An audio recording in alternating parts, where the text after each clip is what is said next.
Hello বন্ধুরা, Bengali school math চ্যানেলে তোমাদের সকলকে স্বাগত। আজকে আমরা শিখব কিভাবে যে কোনো সংখ্যাকে আমরা 11 দিয়ে খুব সহজে গুণ করে নিতে পারবো। এখানে আমি একটা সংখ্যা নিয়েছি 25। 25কে আমরা 11 দিয়ে গুণ করব। তো 25-এর আমরা প্রথমে 2 লিখে নেব এবং শেষে 5 লিখে নেব। আর মাঝখানটায় ফাঁকা রেখেছি, এই মাঝখানটায় কি করব, 2 আর 5 যোগ করে কত হয় 7। 7 বসিয়ে নেব। এটা হলো আমাদের গুণফল, খুবই সহজ। এখানে আমরা আরেকটা উদাহরণ নিয়েছি, 36কে আমরা 11 দিয়ে গুণ করছি। ঠিক আগের মতোই করব। 36-এ 3 প্রথমে বসাবো, 6টাকে শেষে বসাবো, আর মাঝখানটায় এই 3 আর 6 যোগ করলে কত হয় 9। এটা বসিয়ে দেবো। এটা আমাদের হয়ে গেল, খুবই সহজ। আরেকটা উদাহরণ নিয়ে দেখি। আমরা 73কে 11 দিয়ে গুণ করছি। এখানে দেখো, প্রথমে 7 বসিয়ে নিলাম আর 3 বসিয়ে নিলাম। আর এই 7 আর 3 যোগ করলে কত হচ্ছে 10। ঠিক আছে, তাহলে এখানে 10 বসাবো। কিন্তু এক্ষেত্রে এটা হবে না, এটা ভুল। এটা ততক্ষণ পর্যন্তই হবে যতক্ষণ এই দুটোকে যোগ করলে কত হবে না 9 হবে। 9-এর বেশি যখনই 10 হয়ে যাচ্ছে তখন আমরা কি করব, দেখো, প্রথমে আমরা 3 বসাবো। এবার 7 আর 3 যোগ করলে কত হচ্ছে 10। তাহলে 10-এর আমরা শূন্যটা বসাবো আর একটা পড়ে থাকবে। এই একটা কি হবে, এই 7-এর সাথে যোগ হয়ে 8 হয়ে যাবে।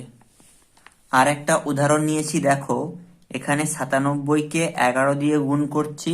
তাহলে আমরা কি করব, এখানে দেখো 9 আর 7 যোগ করলে কিন্তু 10-এর বেশি হচ্ছে। তাই আমরা কি করব, প্রথমে এখানে 7 বসাবো, তারপরে 9 আর 7 যোগ করলে কত হবে না 16। 16 6টাকে বসাবো, একটা পড়ে থাকবে। এই একটা 9-এর সাথে যোগ হয়ে কত হবে 10। এতক্ষণ আমরা 2 অঙ্কের সংখ্যাগুলিকে 11 দিয়ে গুণ করছিলাম। একই পদ্ধতিতে আমরা 3 অঙ্কের সংখ্যাকেও গুণ করব। কিভাবে, দেখো, এখানে 376কে 11 দিয়ে গুণ করছি। প্রথমে 376-এর 6টাকে বসিয়ে নেব। তারপরে কি করব, এই 7 আর 6 যোগ করব, কত হচ্ছে 13। 13 3টাকে এখানে বসাবো, একটা পড়ে থাকবে।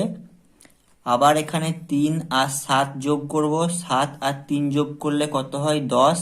আর এই একটা পড়েছিল, তাহলে কত হচ্ছে 11। এই 11-র একটাকে বসাবো আর এই একটা পড়ে থাকবে। এই একটা 3-এর সাথে যোগ হয়ে কত হয়ে যাবে 4। এটাই হয়ে গেল, খুবই সহজ। দেখো, এবার আমরা একটা 4 অঙ্কের উদাহরণ নিয়েছি।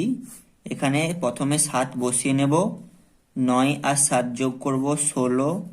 16 6টাকে এখানে বসাবো, একটা পড়ে থাকবে। আবার এখানে 5 আর 9 যোগ করব, 9 আর 5 যোগ করলে কত হয় 14। 14-র সাথে এই একটা যোগ করব 15। 15-র 5টাকে এখানে বসাবো, একটা পড়ে থাকবে। এখানে 4 আর 5 যোগ করলে কত হচ্ছে 9। 9-এর সাথে একটা যোগ করব 10। 10-এর শূন্য এখানে বসাবো, একটা পড়ে থাকবে। এই একটা 4-এর সাথে যোগ হয়ে কত হয়ে যাবে 5। এটা হয়ে গেল আমাদের গুণফল, খুবই সহজ এবং খুবই তাড়াতাড়ি হয়। আরও একটা বড় সংখ্যা এখানে নিয়েছি 5 অঙ্কের। একই পদ্ধতিতে আমরা করব। প্রথমে 4 বসিয়ে নিলাম এবং 8 আর 4 যোগ করে কত হয় 12। 12 2 এখানে বসবে, একটা পড়ে থাকবে। এখানে আবার 3 আর 8 যোগ করব। 3 আর 8 যোগ করলে 11। আর এই একটা যোগ হয়ে যাবে, কত হবে এখানেও 12। 12 2 বসবে, পড়ে থাকবে 1। 7 আর 3 যোগ করব 10। 10-এর সাথে এই একটা যোগ হয়ে যাবে 11। 11-র 1 বসবে আর 1 পড়ে থাকবে। 9 আর 7 যোগ করব, কত হবে 16। 16-র সাথে 1 যোগ করলে কত হবে 17। 17 7 বসবে আর একটা পড়ে থাকবে।